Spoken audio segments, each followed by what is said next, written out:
Hello and welcome in to Love Yourself Spiritual Channel. My name is Peggy.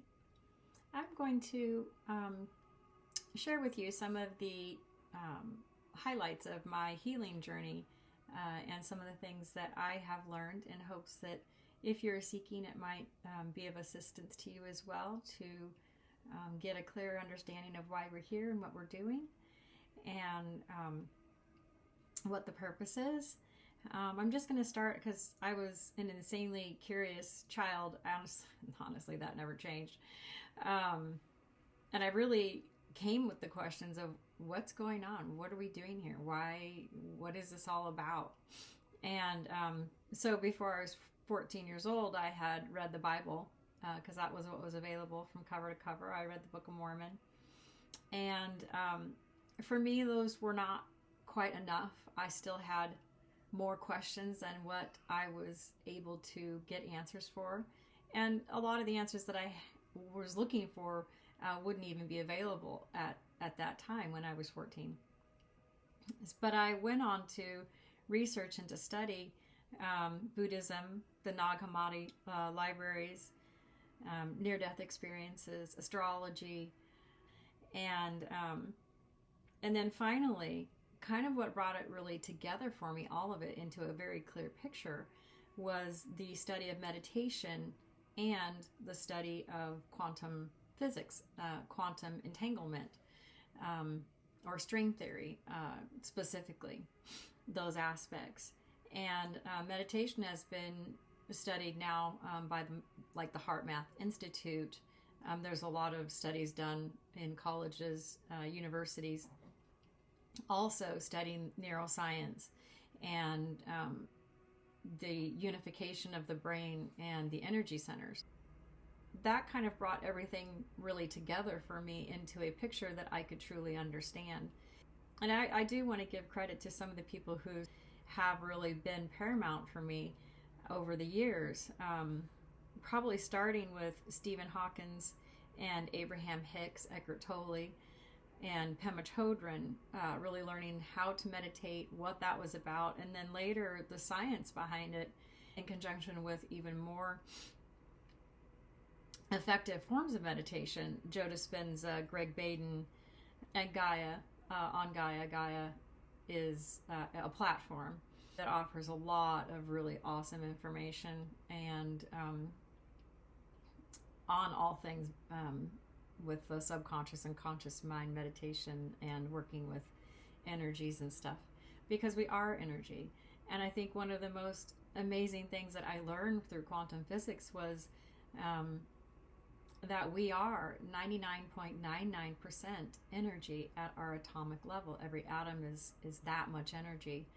And they used to think that it was an empty field, and then upon further research they found that emptiness is full of energy. And they describe that energy field now as the unified field.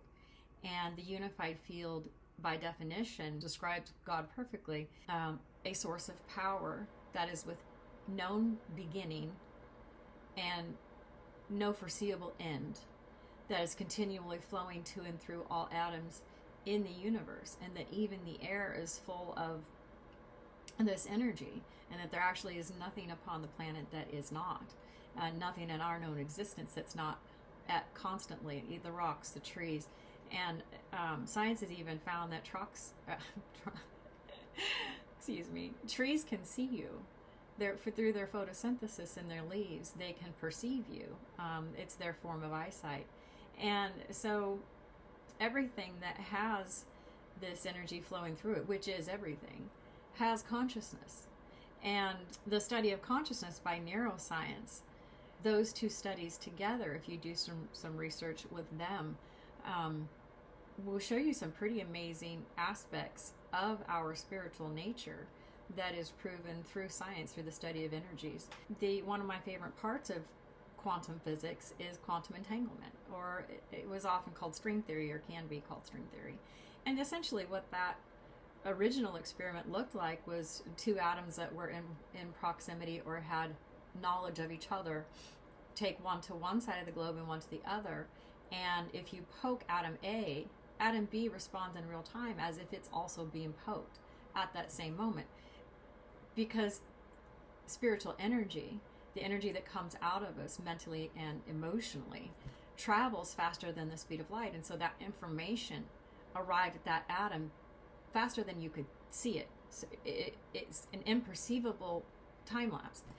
Interesting things that came after that research or questions were, is everything that has formed a familiarity, such as us in our interactions with other people, do we then become quantumly entangled?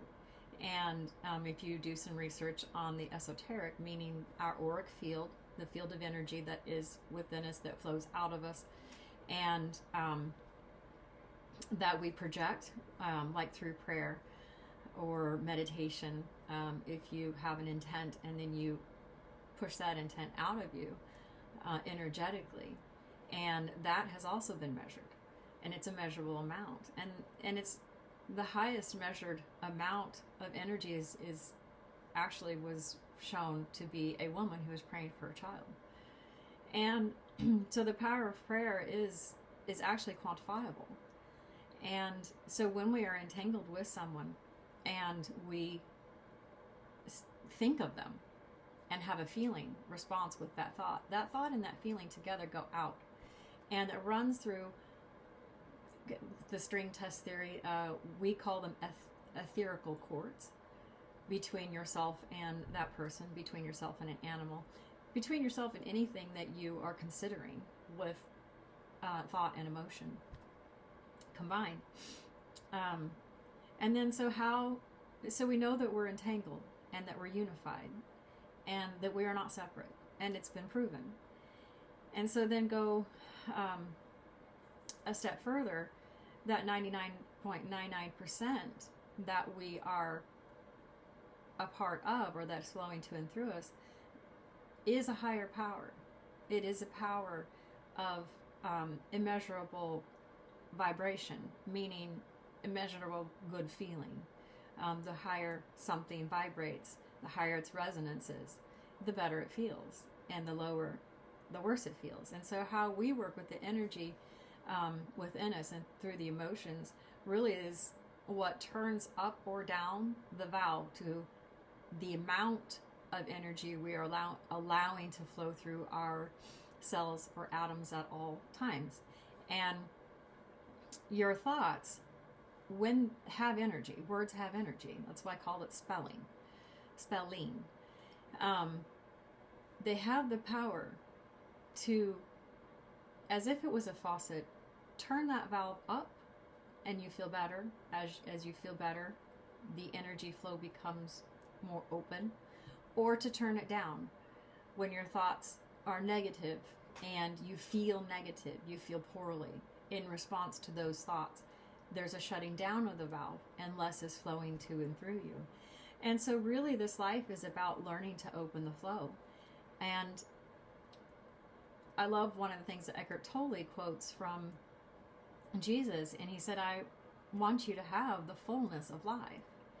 And the fullness of life is abundance, what we call abundance. And that is in every area of life.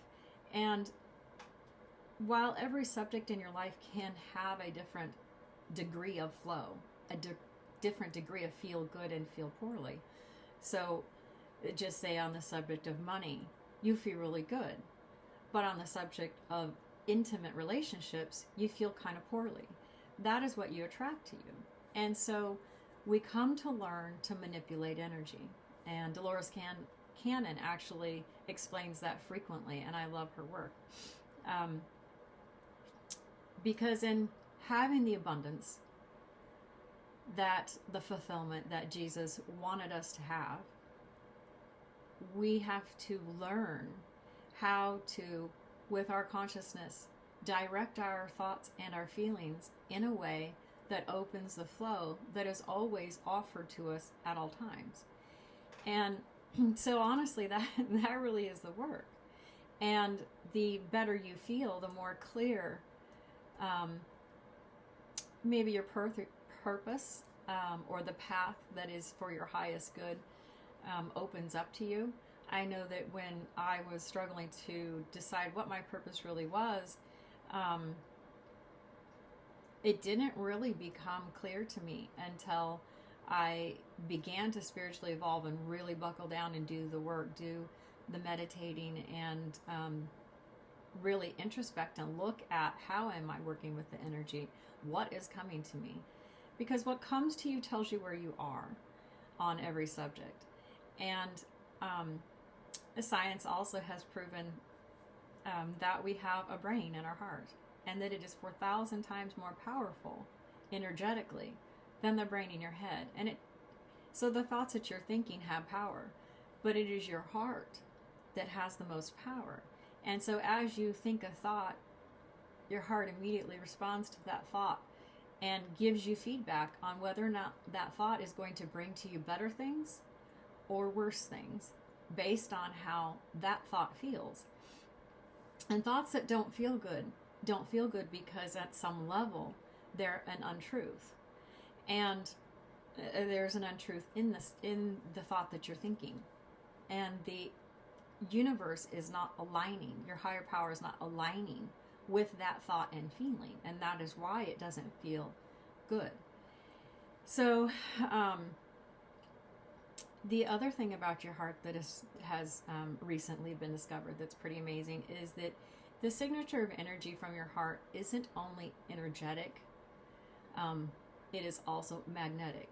And so from your heart, from the feelings emitting from your heart, you're not only with your heart and your mind sending out into the universe that thought and feeling, but your heart magnetically is attracting back to itself, back to you, back to your cells, the physical experience of that vibrational thought and emotion combination. And so it is through your thoughts and emotions going out and then your heart drawing back to you, they're equal. And I've heard it called mirroring, which can be helpful if law of attraction is a difficult thing for you to wrap your mind around. Think of it as a mirror. The universe, because God wanted to give us our agency, the ability to choose our life, the ability to choose how we would resonate on every subject, so that we could, with freedom, with full freedom, create the life that we really wanted.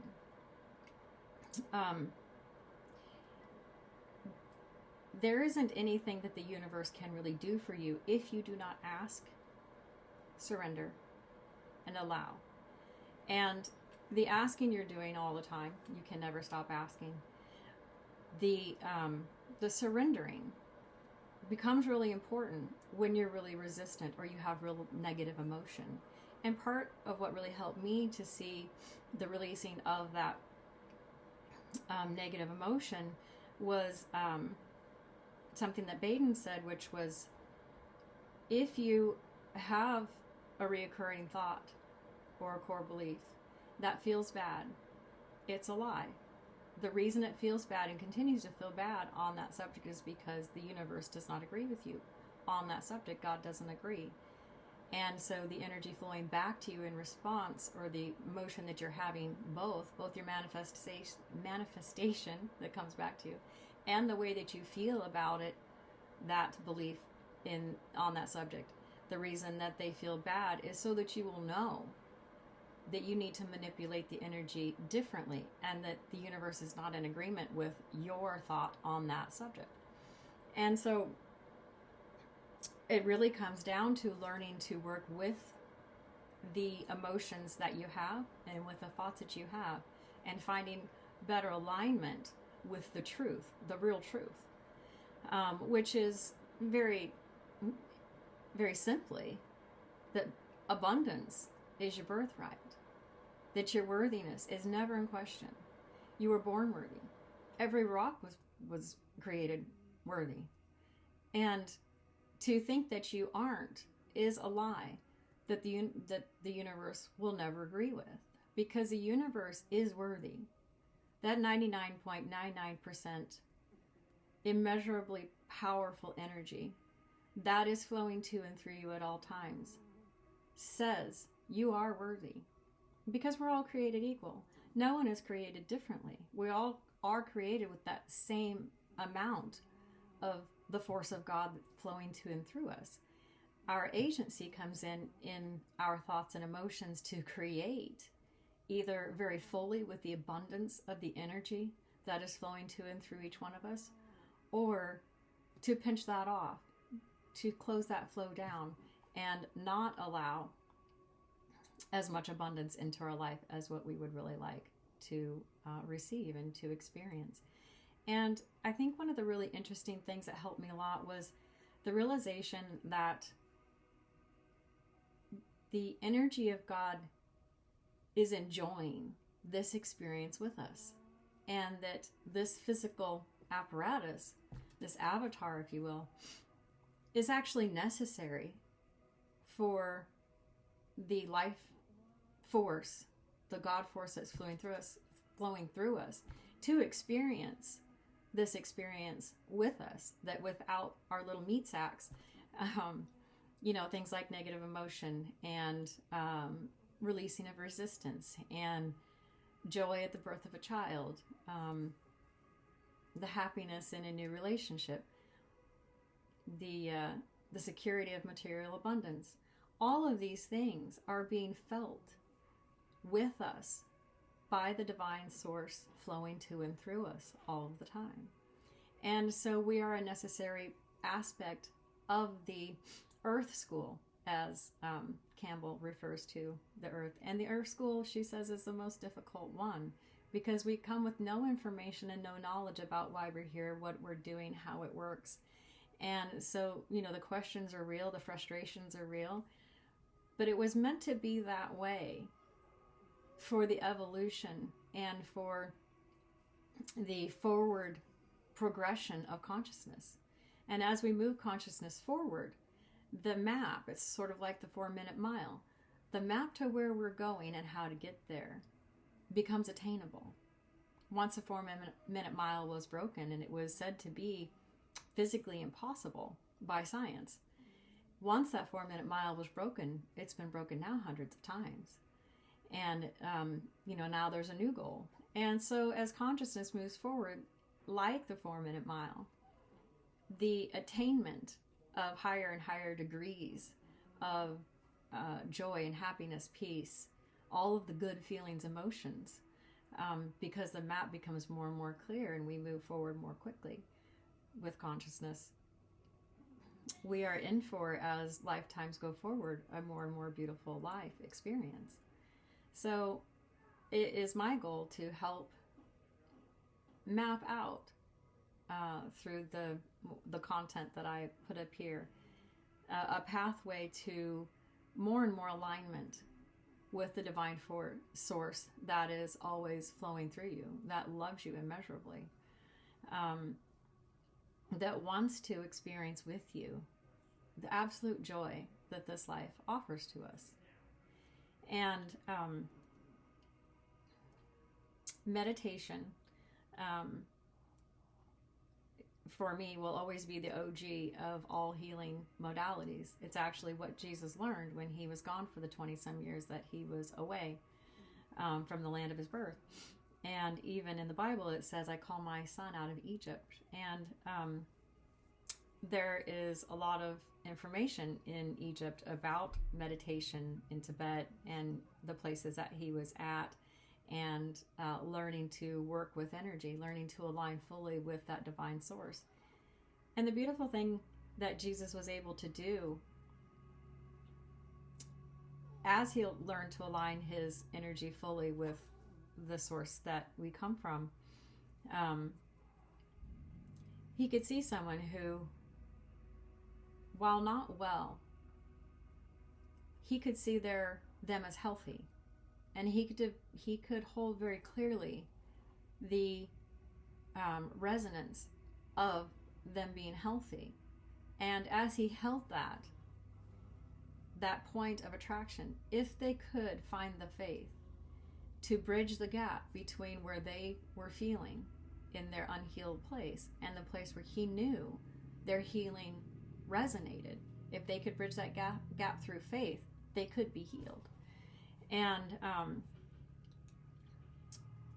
as time goes forward, more and more of us we'll be able to hold resonance higher for other people. And that's what all healers do, is they hold a higher resonance and help the person in front of them to bridge the gap between where they're feeling and where they want to be feeling. So a meditation, I think it's very interesting. Meditation, some of the things that has been proven that it does scientifically is it unifies the chakra centers, including the heart, the brain and the heart, and the energy of the heart with the brain and the energies of the mind, both hemispheres of the brain. And you become a powerful singular force during meditation. And intentions done during meditation become very, very powerful. There was a study done that I think is really amazing. I believe in 1993 the study was done. Anyway, a group of 4,000 people got together and they meditated. And they did it over a 4-week period. And then they, based on the past, judged whether or not the violent crimes would be decreased in Washington, D.C. specifically is where they did this study. And they did. And on the final week of the meditation, violent crimes went down by 24%, 24.6, which is significant. That's a significant amount. And they took into consideration all things such as how the weather was for the time of year, over a 5-year span, you know, the 5 years previous, what was the difference. And I think that is an amazing, amazing thing. And I've heard it said that consciousness, the consciousness that we create as humans through our thought and feelings, the level of consciousness that we live in is covering actually and holding the atmosphere around the equator where there's gaps. And so as we take consciousness forward, we actually are protecting Gaia, our planet that we live on, Mother Earth, because she's alive too. And she suffers too, just like we do. And she has joy too, just like we do. So I hope that this helped you today. And as we go forward, I will be releasing more information on how to begin a healing journey. And the one thing that I will say here is that all healing journeys have to begin with loving the self, because you cannot offer what you do not have. And if you do not have love for yourself, you cannot offer that to anyone else. And you also cannot receive it. The law of attraction, the law of mirroring, anything that you put out is what you will get back. And it can be very difficult to see whether or not you're loving yourself. I didn't think that was a problem for me. And that was a truth that I was hiding from myself, because my ego, of course, didn't want me to look at anything that's painful. That's its job, is to keep me away from pain. And so I hope that in the future if you have any questions about any of it, you'll put in the comments, and I'll try to get those as I can. And I look forward to working with you. I do offer personal readings, and I do offer spiritual counseling, and my email for that is in the description. I also have a website if you wanted to go and look through some of the information there for free. Please do. Have a blessed day. Namaste.